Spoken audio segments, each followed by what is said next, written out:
magitan po sa atin. Di ba?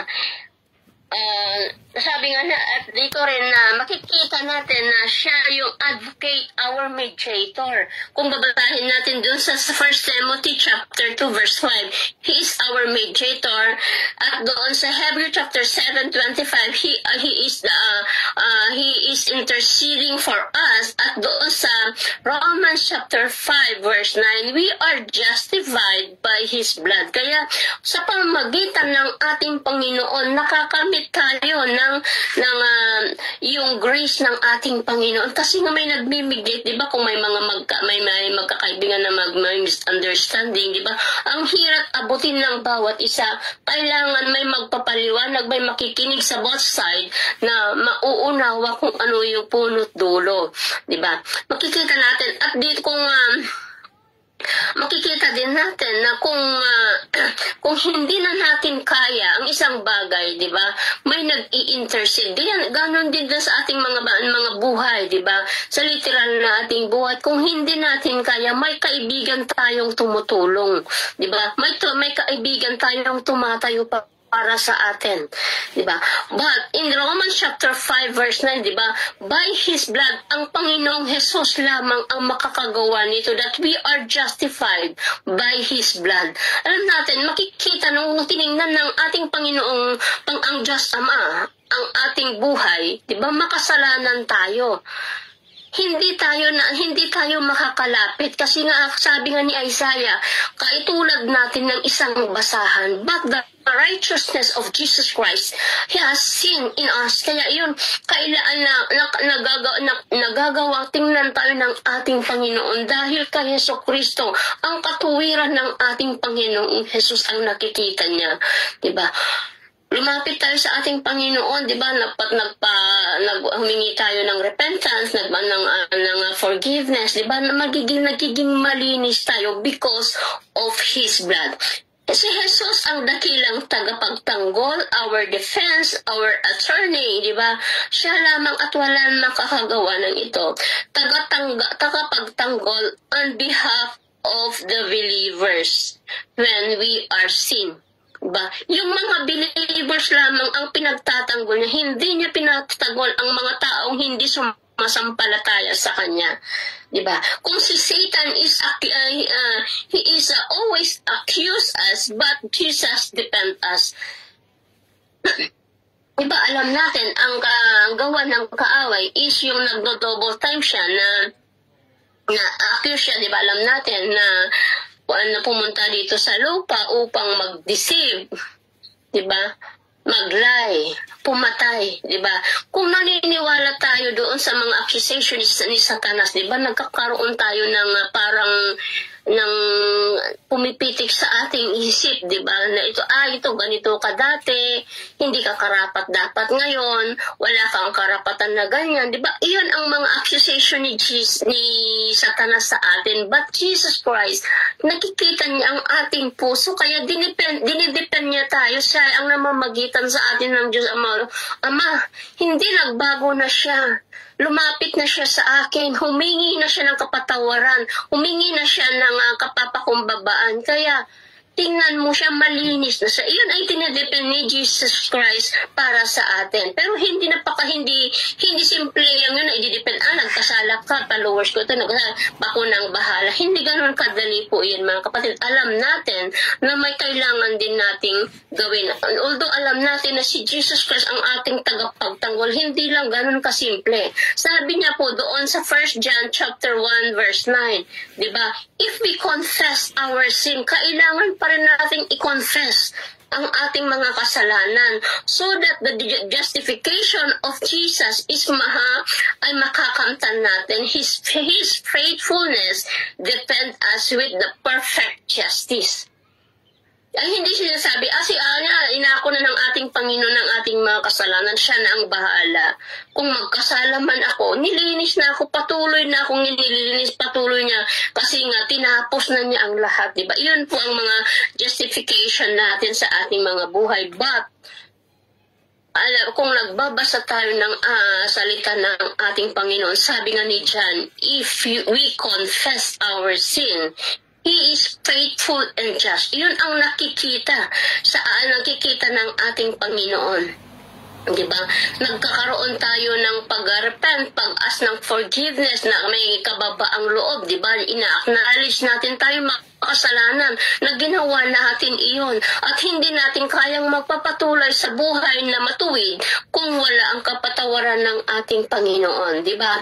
Makikita natin na kailangan pa rin yung confess. Di ba sa trial court, di ba, ang may attorney ka doon na mag-i-stand para sa'yo. Hindi ka niya i-depend yun kung hindi niya alam ang mga ginawa mong may kasalanan ka o wala.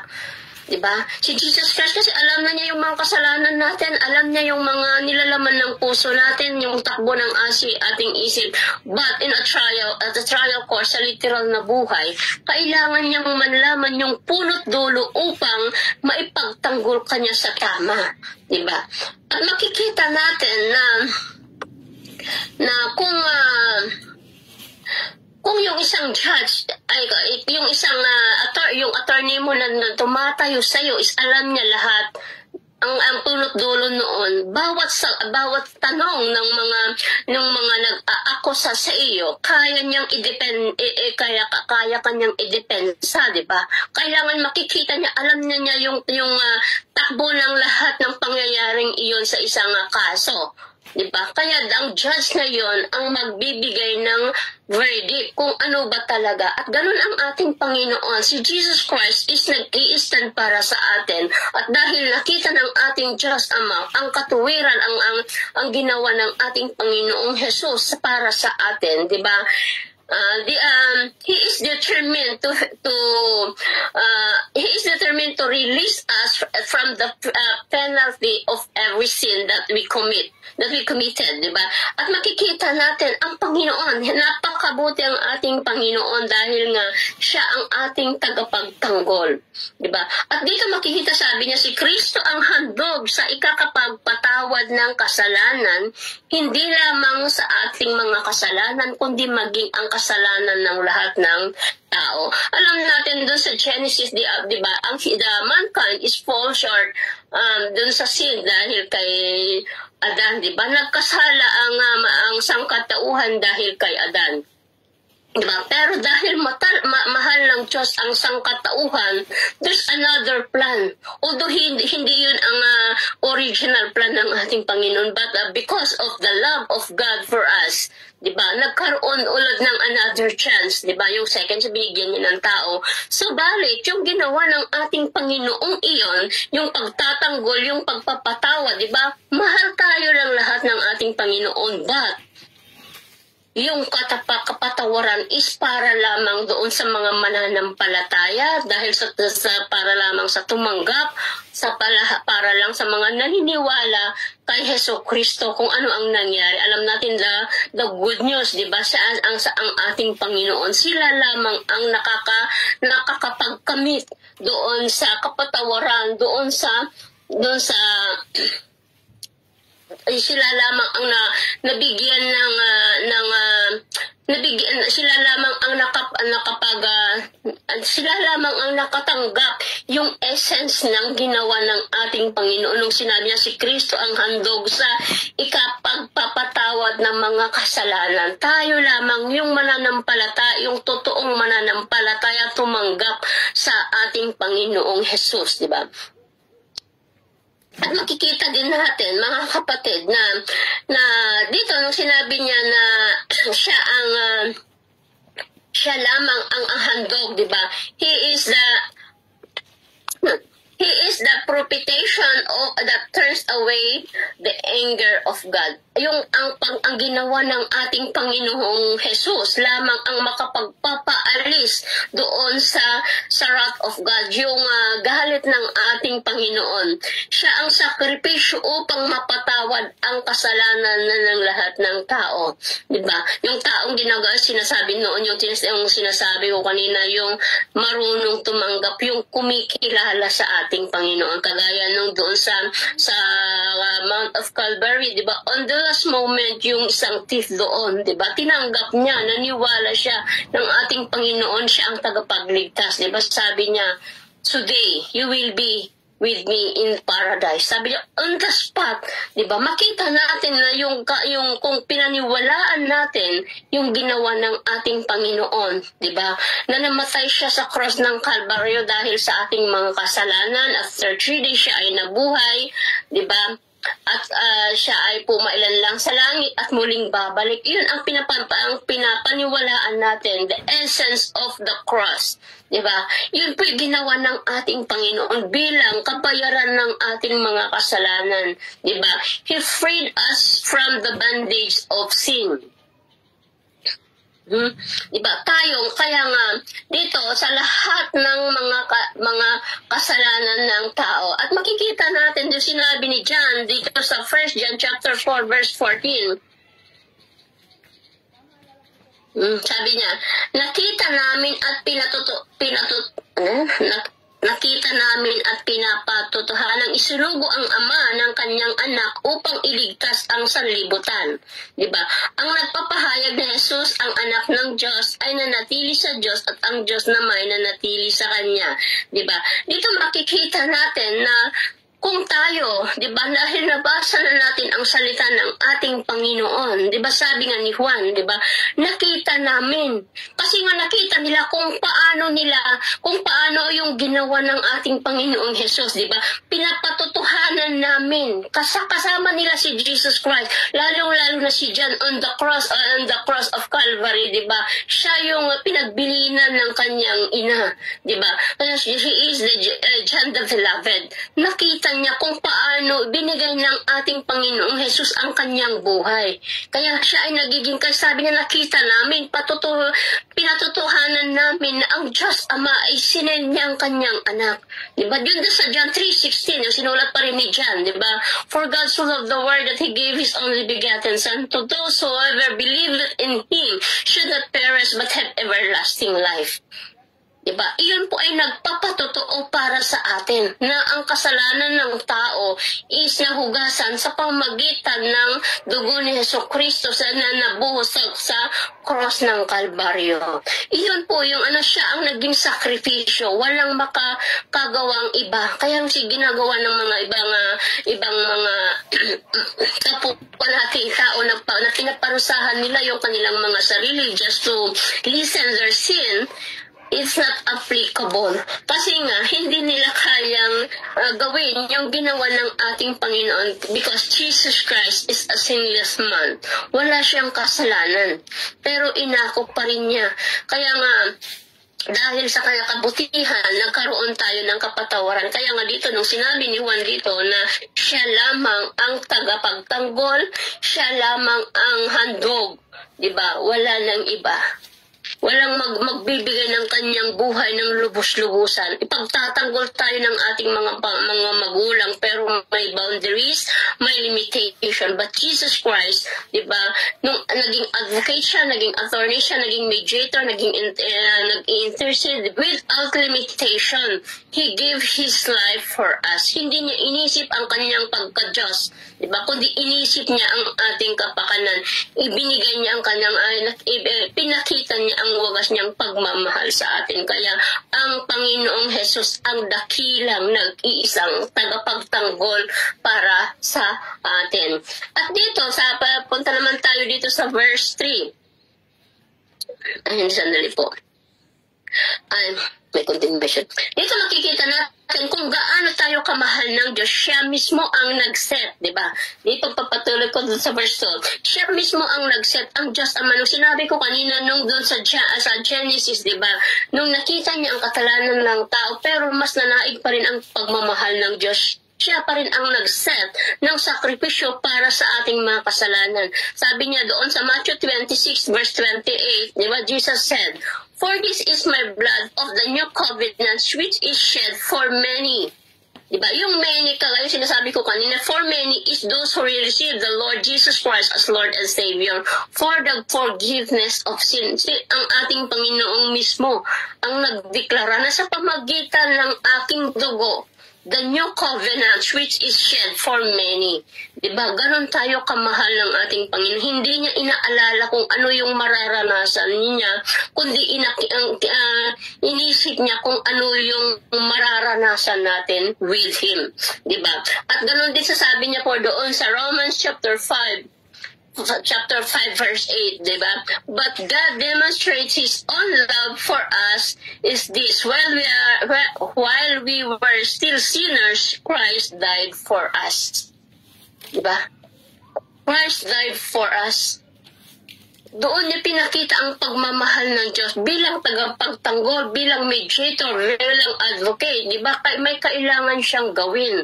Di ba? Magsasakripisyo siya. Di ba? Kagaya ng isang attorney, kailangan niyang pag-aralan ang kaso, kailangan niyang gawin ang lahat upang maipanalo ka. Ang ating Panginoong Jesus, ibinigay niya ang kanyang buhay upang maipanalo tayo. Doon sabi niya doon sa John chapter 10 verse 10.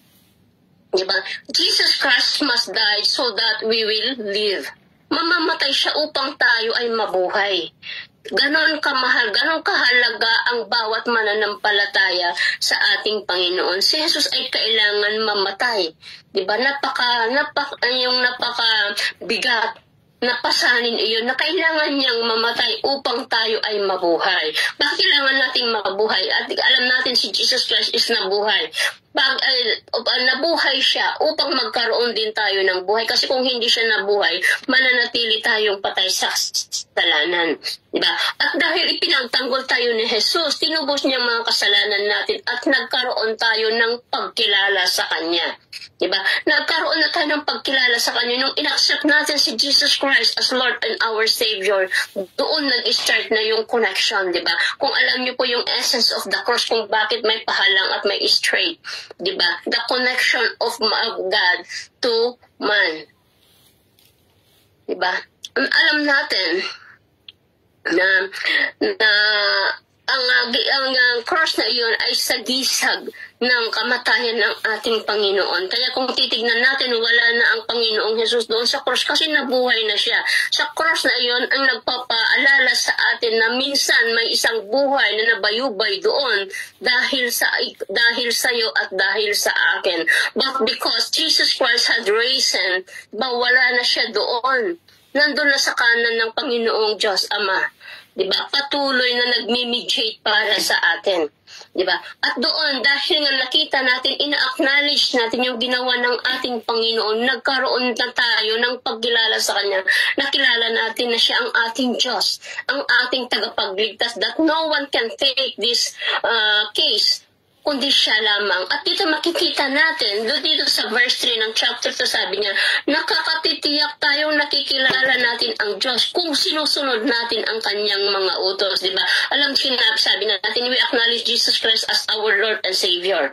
Ano yung isang sinabi ng ating Panginoon? If you love me, obey my commandments. Sabi niya doon sa John chapter 14 verse 15, kung hindi po ako nagkakamali, yun pong sinabi niya, if you love me, obey my commandments. Kasi dito, nakatitiyak tayong nakikilala natin ang Diyos kung sinusunod natin ang kanyang mga utos. Siyempre, kilala mo na yung nagbibigay ng utos, di ba? Kaya nga sinusunod mo. Hindi ka susunod sa mga taong nagbibigay ng direction kung hindi mo kilala. Di ba? Dito makikita na binanggit niya dito na nakilala, yung nakikilala natin ang Diyos is napaka-deep ang meaning po. Diba? Kung isa kang nagbabasa lamang ng Bible, diba? Ay nakikilala natin ang Diyos, diba? Oo, marami ang nakakilala sa Diyos. Pero sa ating mananampalataya, kung nababasa natin yung nakakatitiyak na tayong nakikilala natin, yung nakikilala natin is a deep relationship. It means the deep relationship we have in Him. There's an intimate relationship with Him and have the confidence with Him. Kung nakilala mo na ang Panginoong Jesus, di ba? Kung ina-acknowledge mo na yung ginawa niya, nagkaroon ka na ng relasyon, di ba? Hindi mo na binabaliwala iyon. Kaya nga masabi niya dito kung na nakikilala natin kung sinusunod natin ang kanyang mga kalooban. kagaya ng sinasabi natin nung yung mga maraming nagbabasa, di ba? Sabi niya, ay, alam ko naman na may Diyos, di ba? Nagbabasa naman ako ng Bible. O, nakikilala nila na may Diyos, di ba? Kapag tinatanong mo nga sino ang Diyos, sabi niya, siya ang malalang ng langit at lupa. Yun ang first na answer ng bawat pagsagot na tinatanong mo kung sino ang ating Diyos. Pero bilang isang mananampalataya, di ba? Alam natin na one God in three person, they are three, pero may kanya-kanya silang trabaho. Di ba? Pero ang ating Panginoon, sabi niya dito, nakatitiyak tayo, nakilala natin ang Diyos kung sinusunod natin ang kanyang kalooban. Di ba? At dito, ang nagsasabing nakikilala ko siya, ngunit hindi naman siya sumusunod sa kanyang mga utos, ay sinungaling at wala sa kanyang katotohanan. Diba, sinasabi nga na palagi natin naririnig, palagi yung sinasabi natin na, oo, alam natin na may Diyos. Pero ang tanong, kilala mo ba ang Diyos? Iba yung may alam na may Diyos at iba yung may relasyon sa Diyos. Gaya din dito sa FB, mga kapatid, diba? Iba yung you know them as a friend, but iba din yung you have an intimate relationship with them as a friend. Diba? Magkakakilala kayo sa FB, pero hindi kayo nagkakaroon ng intimate relationship, hindi kayo nagkakaroon ng openness, hindi kayo nagbibiruan, hindi kayo nagtutulungan, diba? Sa salita lang na kaibigan. But being a good friend with intimate relationship, yun ang totoong pagkilala. Kasi nga, kung isa siya ang totoong kaibigan, iniisip niya pa rin yung kapakanan mo, the good benefits of relationship. Diba? Hindi yung friendship with benefits, but benefits of relationship. Kasi mostly sa ating mundong ginagalawan ngayon, marami ang nagkakaroon ng kaibigan because of the benefits. Pero bilang Kristiyano, ang iniisip natin muna yung benefits, di ba, na maibibigay natin sa ating kapwa na doon na magkakaroon ng foundation upang mapalakas ang friendship na yun. At maging sa atin bilang mananampalataya, yung relasyon na yun, yung pagsunod, yung pagpapakumbaba, yung pagkilala sa ating Panginoon, yung nagpapakita na may pagkilala tayo sa ating Panginoon. At kung kilala natin ang Panginoon, doon napapalakas ang ating pananampalataya. Diba? At kung sinusunod natin ang kanyang mga utos, diba? Sabi niya po doon sa John chapter 13 verse 35, diba? By this all people will know that you are my disciple. Diba? Follower ng ating Panginoon, if you have loved one another. Ito isang command sa atin bilang isang mananampalataya, bilang follower ng Panginoon. One thing na ito'y nagpapakita na tayo mga follower ng ating Panginoon. Kung may pagkakaisa tayo, may pagmamalakasakitan tayo, may pagmamahalan tayo. Kaya itong sinabi ng ating Panginoon, by this, sa pamamagitan nito, diba? Makikilala kayo ng mga tao na kayo aking tagasunod kung kayo ay nagmamahalan. Ito ang kalooban ng Diyos sa bawat anak niya. Diba? Kung titignan natin doon sa command ng ating Panginoon, love your God with all your strength, with all your soul, with all your heart. Diba sabi niya, and love your neighbor as you love yourself. Ito po makikita niya pag nagpapaalala sa atin yung pagmamahal bilang tanda ng mabuting pakikipagrelasyon natin sa ating Panginoon. Hallelujah. At doon makikita sa atin at doon din natin maihahayag na kilala natin ang ating Panginoon dahil sa mga ginagawa natin. Dahil sumusunod tayo sa kalooban ng ating Panginoon. Alam natin na bilang isang follower ng ating Panginoon, alam natin yung mga kalooban ng Panginoon na dapat nating sundin. Dito sa John chapter 13 verse 35 is just only an example. Pero kung totoong follower tayo ng ating Panginoon, di ba, bumubukas na sa atin yung fruit of the Holy Spirit. Kasi yun ang ang uri ng buhay, uri ng character na gusto ng Panginoon na sumasa atin.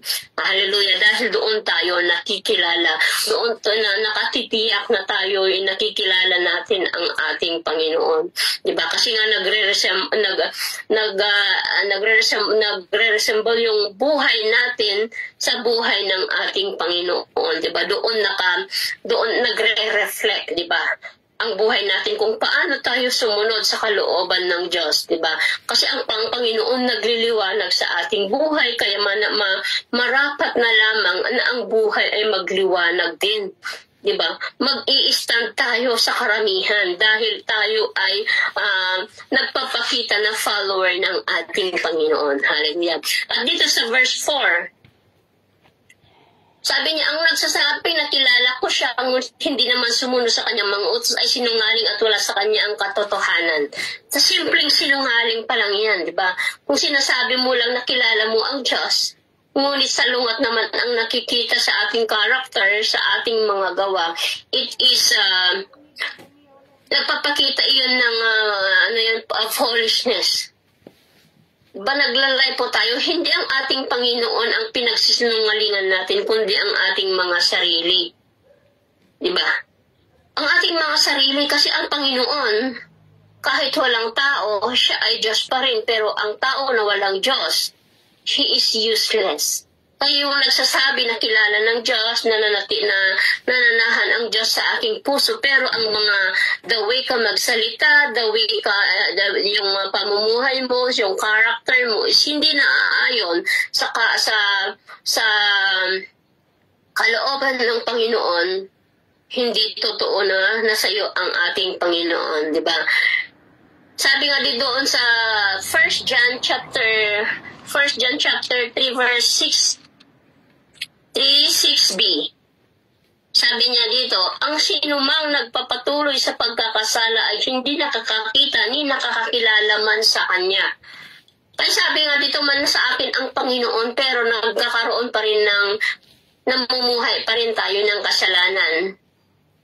Hindi katotohanan yon. Iba po yung nagkakasala at iba yung namumuhay sa kasalanan. Ang sinumang nagpapatuloy, di ba? Kasi tayo, everyday, nakakagawa tayo ng kamalian. Pero hindi natin isa sa pamuhay. Alam natin na mali, ginagawan pa rin natin. Kasalanan po iyon. Sabi nga ni John, kung alam mo na yung kasalanan is ginawa mo, kasalanan yon. At alam mo na yung tama at hindi mo ginawa, kasalanan pa rin yun. Kaya nga, doon natin makikita kung yung katotohanan meron sa atin. Kaya sabi niya din ni John, ang sinumang nagpapatuloy sa pagkakasala, hindi nakikita sa kanya ang Panginoon. Kaya mga kapatid, mag-ingat po tayo kung sinasabi natin na ang Panginoon is nasa sa atin, pero hindi tayo namumuhay ayon sa kanyang kalooban, di ba?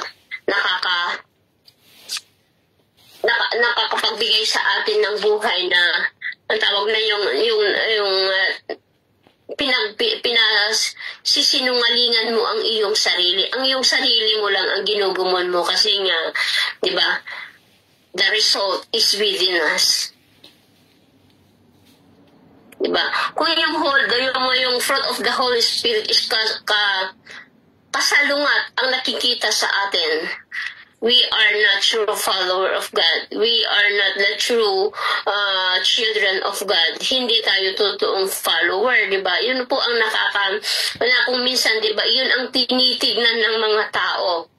Di ba, yung mga tao na nasa sa mundo, sabi niya, di ba, maraming nag-claim, I'm a Christian, di ba?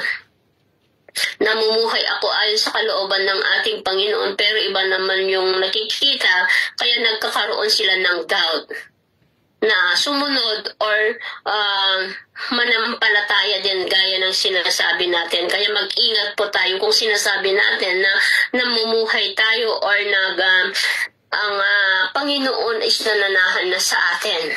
Diba? Ang mga nagsasabing nakikilala nila ang Diyos, ngunit ang ngunit tuloy na lumalabag sa kalooban ng Diyos at nagsisinungaling at wala siya sa katotohanan. Napakasimple lang po yun. Napakadaling tignan po yun. Kung sinabi mo na may Diyos ka pero nagpakita ka ng isang bagay na hindi ka kaaya-aya, nagsisinungaling ka na yun. Kaya huwag tayong mga magsinungaling mga kapatid, kasi sabi niya dito sa John chapter 4 verse 20, diba? Makikita din natin, sabi niya dito, ang nagsasabing iniibig ko ang Diyos, subalit napupuot naman sa kanyang kapatid ay sinungaling. Kung ang kapatid na kanyang nakikita ay hindi niya magawang ibigin, paano niya maiibig ang Diyos na hindi niya ito nakikita? Tama nga naman po. Diba sinasabi mo na mahal mo ang Diyos, pero yung kaibigan mo na may misunderstanding sa iyo ay hindi mo kayang abutin. Diba sabi nga natin, may mga advices, marami tayong nababasa dito na mahalin natin kahit hindi sila kamahal-mahal. Diba? Patawarin natin kahit mahirap tanggapin. But, see to it na hindi tayo magmumukhang foolish. Diba? Magkaroon tayo ng wisdom, but mas mapanatili natin yung kalooban ng ating Panginoon. Diba? Tayo ay umiibig dahil iniibig tayo ng ating Panginoon. Iyon po ang nagre-reflect. Kung alam natin, kung nararamdaman natin na yung pag-ibig ng Diyos, di ba pinatawad tayo ng Panginoon, kaya nagpapatawad tayo. Nagmamahal tayo kasi nga minamahal tayo ng ating Panginoon. All the things that we have is from God. Kaya yun ang nagre-reflect po. Diba? Kung hindi maganda yung mga lumalabas sa ating, it means na hindi galing sa ating Panginoong Jesus iyon. Diba? Loving others as a proof that we love God. Iyon po ang pinakamalaking proof na tayo ay na nagmamahal sa Diyos kung mahal natin ang ating kapwa. The real proof of love toward God is obedience to Him. Iyon po rin ang nagpapakita kung totoong mahal natin ang ating Panginoon is obeying Him. Diba? Yung proof na nagmamahal tayo sa Diyos kung mahal natin ang ating kapwa. Yung proof na nagmamahal tayo towards God is through obedience to Him. Diba? Makikita natin kagaya dito sa ating nabasa, sabi niya dito na sino mang nagsasabing na natili siya sa Diyos ay dapat mamuhay tulad ng pamumuhay ni Hesukristo. Ang katotohanan mga kapatid, kung ano ang naitanim sa ating puso, ito'y namumunga ng pag-ibig at pagsunod. Diba? Kasi nga, iyon ang sa pagbasa ng ating, sa salita ng ating Panginoon, sabi niya, love one another. Kung in-acknowledge natin, itinanim natin sa ating puso, kinain natin ang salitang iyon. Diba? Pag namunga iyon, iyon din ang maganda ang magiging bunga. Diba? Kung pag-ibig ang naitanim sa ating mga puso, pag-ibig din ang lalabas. Alam nga, nagmamahal ka tapos galit na galit ka. Hindi totoo po iyon. Kasi nga, kung sinasabi kong nagmamahal ka tapos galit ka naman pala, hindi ka totohanan po yun. Kaya nga tayo ay namumuhay tayo ayon. Diba? Dapat tayo ay nanatili tayo, mga sinumang nagsasabing nanatili sa Diyos ay dapat mamuhay tulad ng pamumuhay ni Hesukristo. Paano ba namumuhay ang ating Panginoong Hesukristo? Kung titignan natin noong nasa earthly mission pa lamang siya, alam natin, the way siya abutin yung mga bata, di ba? Sabi ng mga disciples, ay umalis kayo dito, maiingay kayo. But si Jesus Christ is a compassionate, He has the compassionate love. Sabi niya, hayaan niyo ang mga batang lumapit sila sa akin. Di ba? Napaka-compassionate sa kanya. Di ba? Sabi niya yung mga magugutom, di ba? Nandun na sila doon sa tabing dagat, ay sa tabing ilog ng Galilee. Sabi niya, alam niya na nangangailangan ang mga tagugutom sila kasi maghapon silang nakikinig. Di ba? Pakainin niyo sila kasi nagugutom na sila. Even though sa pagpapakain na yun is dalawang pahiwatig yun sa spiritual and sa literal na buhay na natitignan ng ating Panginoon. Tinignan niya yung mga libu-libong tao doon na nakaupo sa kanyang harapan. Nakita niya na ang mga taong ito ay gutom. Gutom sila sa spiritual na buhay, ay spiritual na pagkain, kaya gustong-gusto nilang makikinig, at gutom sila sa literal na pagkain dahil nga sa maghapon silang nakikinig. At dito makikita natin yung pamumuhay na katulad ni Jesucristo is magkaroon ng compassion sa ibang tao, yung pagmamahal, yung pagmamalasakit. Yun ang nais ng ating Panginoon kung paano tayo mabuhay. Full of mercy, long-suffering, love, and care. Diba? Sabi nga yung kanta na may kinakanta tayo na ay I want to care for others like Jesus cares for me. Diba, iyon, ipakita natin kasi ang Panginoon is nag-iingat sa atin, nagmamahal sa atin, nagmamalasakit sa atin. Yun din po ang ipakita natin na the way tayo namumuhay. Nagkakaroon tayo ng kababang loob, nagkakaroon tayo ng meekness, diba? Kasi nga, iyon po ang dapat nating ipakita kasi nga, kiniklaim natin na Jesus Christ is living in us. Namumuhay tayo ayon sa kalooban ng ating Panginoon and the Holy Spirit is dwelling in us. Paano ba mag-move ang Holy Spirit sa atin? Diba? Of course, diba? Napaka-meek ang Holy Spirit, ang tawag na yung hindi harsh. Diba? Ang Holy Spirit is napakamahinhin. Kaya bawat isang mananampalataya is na namumuhay sa ating Panginoon, pag umaabot tayo ng ating mga kapwa, diba? Marami tayo kung minsan, may nakikita tayo dyan na mga kapwa nating tao, mga nawawala sa landas, diba? Nagkakaroon tayo ng pagkaawa sa ating mga puso. Kasi nga, yun po ang pinapahiwatig ng ating Panginoon na maawa tayo sa ating mga kapwa na kailangan nating tulungan ng mga nangangailangan kagaya ng pamumuhay na tulad ni Jesucristo. Diba? Ito po, si Kristo po ang ating ihalin tulad sa ating mga buhay. Kung paano tayo pinagtanggol, kung paano tayo pinatawad, kung paano tayo idinipend, kung paano ganun din ang gawin natin sa ating mga kapwa. Diba? Bilang isang follower ng ating Panginoon, we have the responsible to do good and to love others. Diba? Kasi po yun ang proof. Sabi nga natin, loving others is the proof that we love God, and the real proof of love toward God is through obedience and trust to Him. Od esel dakod. Okay, diba? Nagugutom na yung matanda ko. Kaya mga kapatid, dito na lang tayo magtatapos, di ba? Nakakatiyak tayong kilala natin ang ating Panginoon kung sumusunod tayo. He is our master, di ba? Alam natin kung kilala natin siya, sinusunod natin, di ba? Kung kilala natin, kung alam natin ang kanyang ginagawa, kailangan din natin sundin ang kanyang ginagawa. Di ba? Kung paano tayo pinaalalahanan ni Juan, di ba? Gamitin natin ang ating napapag-aralan dito sa salita ng ating Panginoon. Sabi niya, babala niya ito, isinulat ko ito upang huwag kayong magkasala. Napakalaking bagay na ang mga may kaalaman sa salita ng ating Panginoon. Kagaya din Salmista David, sabi niya, ang mga salita mo itinago ko sa aking puso upang hindi ako magkasala sa iyo. Diba? It is the weapon against sin, ang salita ng ating Panginoon. Kaya sabi nga doon sa Ephesians, diba, sabi niya doon sa Ephesians, sa breast, sandali po, hindi ko na po maano yun. Yung paalala, the breastplate of salvation, di ba, sandal, yung kailangan nating we have to wear it. Kaya kailangan natin, ang salita ng Panginoon ay palagi nating dala-dala.